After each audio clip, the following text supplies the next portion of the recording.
there's something else that came through, and that is Section 846 of the conference version of the NDAA, and that is the so-called Amazon provision, only it's really not the Amazon provision anymore, but this is the order for GSA to establish government-wide, not just DoD, a marketplace, an electronic marketplace for buying items, and that's about all it says. And so what do you think the implications of that are? Well, let me give you a little context. So the story on this is that the chairman of the House Armed Services Committee, Mac Thornberry, this was brought to his staff through Amazon folks. And former OFPP folks at Amazon. And a bunch of lobbyists who worked on the Hill doing FTARA, people who know the game, right? Said, you know what? The government should be able to just buy like just commercial.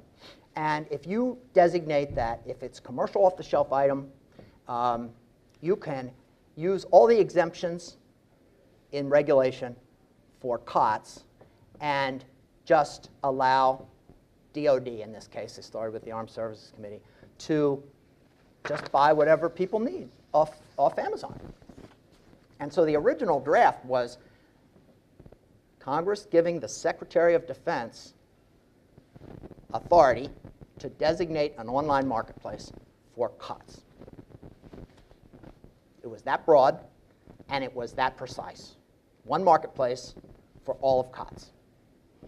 And of course, we got up there and had some meetings, and other people too, and and pretty soon the staffers started realizing, well, the world of commercial off-the-shelf covers everything, from tires and boats to airplanes to UAVs to IT stuff, and then all the things they were thinking about, which is paper towels and janitorial supplies and so on. And pretty soon, it became obvious as time went on that they were going to need to put more guardrails around this thing, starting with giving the authority to GSA as opposed to the Secretary of Defense, and making it open for all COTS, but allowing the regulators to take a year to determine exactly the scope of this thing. So it will now start a 90-day clock after it's signed for GSA and OFPP to put together a plan, after which OMB is going to review that plan, another 90 days. In parallel, a one-year clock starts to define exactly what rules will apply and what thresholds will apply and what kinds of items will be within the scope.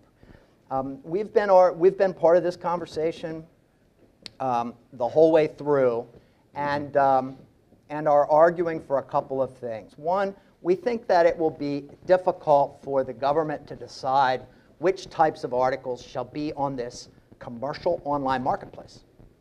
The legislation is clear. It needs to be a commercial marketplace, not a government-specific marketplace.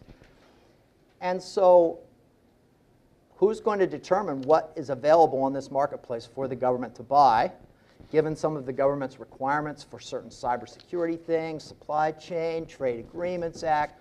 You know all the rules, right? And so we are saying, okay, we'll fix that. We will make it, GSA will make sure the online marketplace provider has manufacturer authorization. So a brand is going to be responsible for whether its stuff is on that portal or not. Today, you can buy pretty complex stuff off Amazon. You can search up NetApp and Cisco and get some pretty big enterprise-grade gear. But guess what? It's not manufacturer authorized. They're not a manufacturer authorized partner. It's all refurbished stuff, right? Which opens up supply chain risk issues, gray market, counterfeit, tampered, all that. So we are advocating, and I look forward to having further conversation. We're all in on this. We have the lobbyists. We have Arrow support. This is one of our big issues. And we want to bring OEMs and partners from the authorized channel to the table as we start the 90-day planning process, as well as the one-year rulemaking process, to discuss how this can work for an OEM of different types, hardware, software, cloud services, and their channel structure, their partners, and what they want partners to do. It'll be easy if the government can just point and click and order. On the other hand, if it totally undermines a manufacturer's go-to-market and undermines their partners, the services that those partners need to provide to make that product successful, then the manufacturer will say, you know what, I'm just not going to let my product on whichever marketplaces the government, these commercial marketplaces.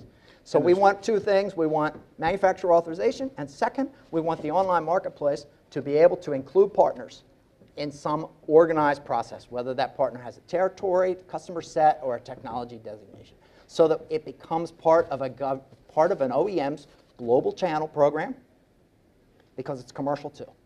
And if they don't want to be part of it, they won't authorize it. So that's our little two-sentence solution to what is already or will be law in the next week or two.